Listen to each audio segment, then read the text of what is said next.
And now we are doing our second tag video of the morning. We have been awake for less than an hour and we're doing this.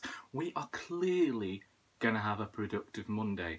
Anyway, today's tag is the finished the book tag. I was tagged by Liz of Liz Schubert, and according to her YouTube video, it was created by Headless Books. Let's get into these questions. Firstly, do you keep a list of the books you have read? Yes, I have done so since 2011 when me and my friend Abercrombie were having a chat and she mentioned that she did it and I thought that'd be a nice idea. So we're getting on for nearly 7 years of doing that now. We've changed notebooks a few times and it took us about 18 months before we actually found the system that worked for us in recording.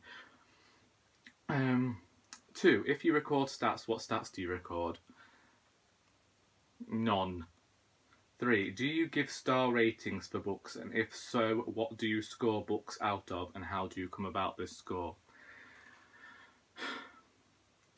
When I have stopped giving star ratings to books because personally I don't believe that it works for me, because star ratings are so often difficult, because I was finding myself a bit conflicted because I would give a children's book 5 stars for being a good children's book, but then an adult book that may be genre fiction or any kind could get a lesser result for not being a good adult book.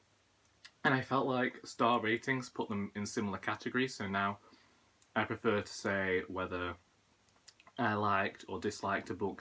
I prefer to give my overall idea behind a book, whether, you know, of the good points and the bad points, and try to go the tiniest bit in depth with my answers. Not in my answers, in my reviews. And star ratings really took that away from me. It meant about like giving an arbitrary rating to a book that it's fiction. We're all going to feel differently about it, and I don't feel like star ratings are a good way of doing that. But when I did, I just went with the Goodreads way of thinking in the end, but originally it was all based on how I felt. So, yeah. 4. Do you review books? Yes, I do, and you should go and watch some of those reviews because I put a lot of time into them. Maybe. 5. Where do you put your finished books? Well, currently you're sat on the shelves where my finished books go. I don't have the space to separate unfinished and finished books, so they're all on the same shelves. However, that's only if I like a book. If I dislike a book, it goes straight to the charity shop. Same is if I don't think I'm going to reread that book, then it'll go to the charity shop as well. And usually the books that I think I am going to reread are 4 or 5 stars. There are some books that I am conflicted over, which is why they have remained on my shelves, or I think that I could give them to somebody in the future, but otherwise, yeah, that's what happens to them. 6. How do you pick your next book? Mood reading. It all depends on how I'm feeling at the time of reading, and also I'm more often than not reading more than one book at once, so usually it depends on whatever book I've got started as well. So I'm currently just reading The Museum of Innocence because of how long that book is, and I'm reading that simply because I want to get through all of the books that a friend of mine, the same one mentioned before, gave me over the last 10 years of knowing her, and in that time I haven't read nearly all of the books that she has given me or thought would be worth me reading. One day I might actually record a video and show you the books and do a proper wrap up of all the fiction that she has gifted me. Do you have any other rituals for when you have finished a book? What rituals am I supposed to have? Am I supposed to, like, you know, go and sacrifice a goat? I don't bleeding know.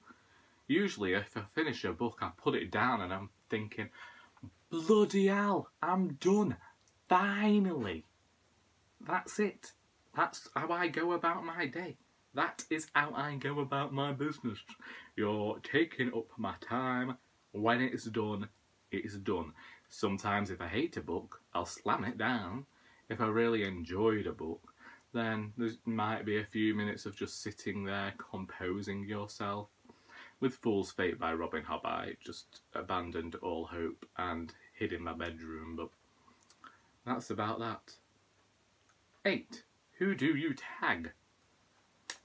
I tag all of the usual suspects. Those people are Lily of lykaiosreads, Beth of bethchatsbooks, Dane of Dane reads. I want to put this up to 5, so Anthony of Anthony Andrews, and Dave over at Wilde reads. I expect your answers to these questions by Halloween. If they are not here by then, well, you've had 2 months and I doubt it's ever going to happen, so what can you do about it? Anyway, if you wish to discuss anything mentioned within this video, or indeed tell me your own reading habits, then please feel free to do so in the comments. I hope you actually got something out of this video besides looking at this very attractive t-shirt. This isn't a t-shirt, it's a shirt. Bloody hell, Charlie, wake the fuck up. Anyway, until next time, that is all.